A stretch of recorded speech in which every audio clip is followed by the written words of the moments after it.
24/7. This system is a hacker's dream, is what it's been described as. There's no confidence in the security of this system. And this is not me saying this. This is the computer scientist. I'm just a layman who's done a lot of research and study on it. I'm not a computer geek. The credibility is in these people and what they have to say. And you can read more about it in their report. It's all online at the California Secretary of State's website. Plus we have certain sections for the media.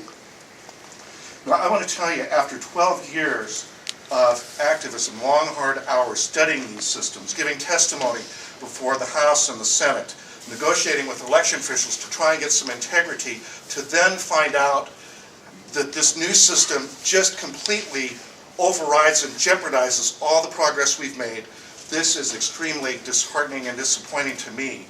And if I have no confidence in the system, how can any voter have any confidence that when they go to vote, that their vote will accurately be counted?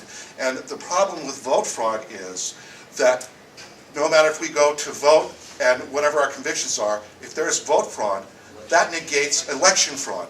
That negates my vote. And it's election fraud. That's true. It's not that the voters are committing fraud. It's set up, it's systemic in the system with the software, and the people who operate it have to know what's going on, and unfortunately they put their blind faith trust in the vendors. So they don't know how the system works, and we have seen history of many of these vendors who have had previous records of being prosecuted for bribery. They've had convictions. So there needs to be an examination of the backgrounds of these people who are the vendors. Can I ask you a question? Would you mind restating that, just because of the confusion at the top end of that sentencing? That way I can use that soundbite if we decide to. Do you mind restating that? Okay. I don't remember which part of this. The very beginning of this comment you just made, you said voter, and you were saying election fraud as opposed to vote fraud, because it's systemic. The voters are there,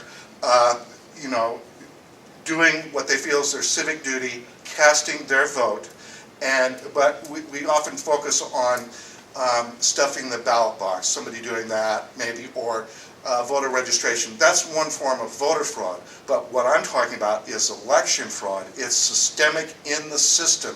When you have a software program that designs the ballots, that counts the ballots, this kind of thing, that's systemic in the system, and we have no control over that. And when we are precluded from examining that software code, that amounts to a secret count. We're putting our blind trust in that. So it is election fraud. And there are various means that it can be done. I want to believe that the poll workers there are honest. All right. Look, my name is Jim March. I am a computer tech consultant to the Pima County Democratic Party. And when I'm not wearing that hat, I'm a member of the board of directors of Black Box Voting, a national 501c3 nonprofit on this subject.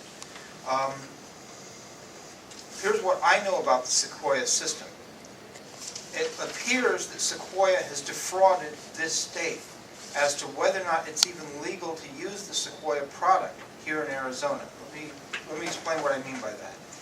It is absolutely wrong for a voting machine vendor to be the only one to know how that product works. And nobody else knows how it's counting our vote. Everybody at the state and federal levels and county levels will all agree that that kind of a situation is anathema. Yet, the software vendors have trade secret rights to how their software works. Now, the way they resolved this conflict, the federal government set up a bureaucracy to handle oversight of voting systems by making them go through private testing labs. These are called Independent Testing Authorities, or ITAs. There were originally 3 labs that were accredited with testing voting machines in America: Cyber, Wiley, and SysTest.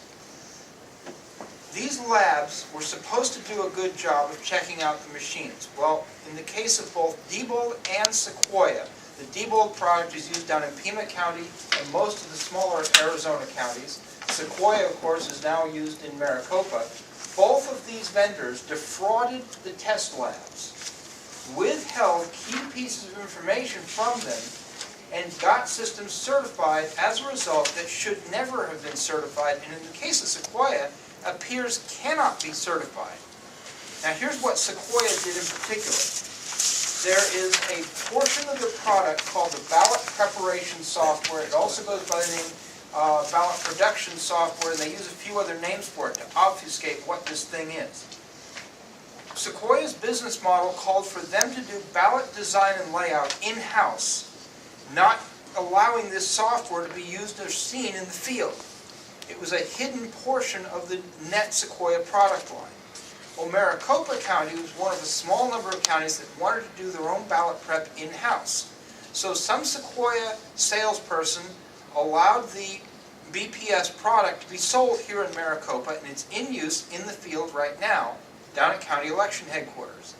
The BPS software, according to Sequoia, is incidental enough to vote processing that it doesn't need to be certified. That is their story, and that's the story that's been relayed through the Maricopa Elections Office in official letters. However, Choose letters. we have the manuals for this product slipped to us by a former Sequoia employee. Here's the letters. We also have reports from people who've tested this software in Pennsylvania.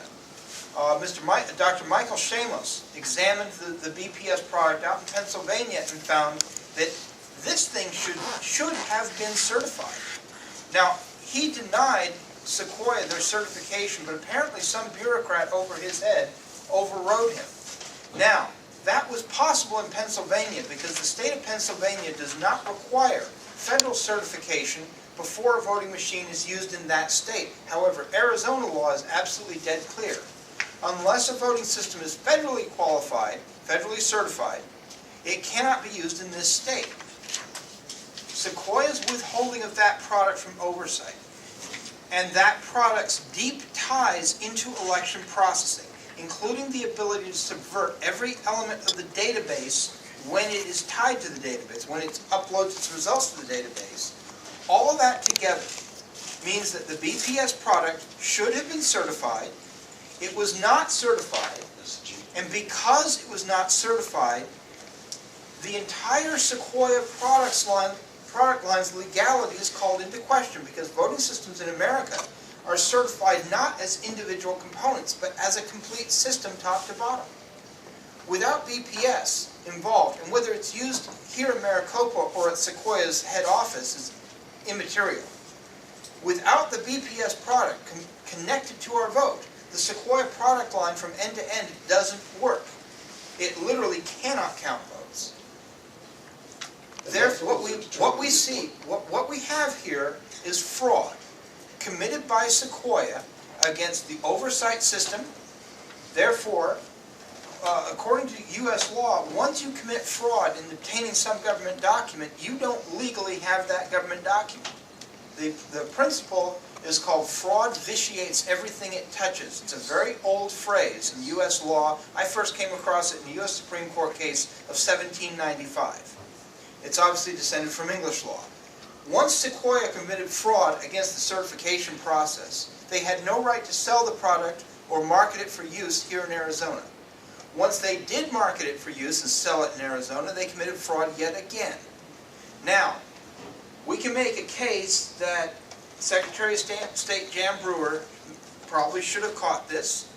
I don't think you can make a case that Maricopa County should have caught it initially, but now that it's been brought to their attention, it's up to them to come clean and stop covering up what looks like a serious legal problem.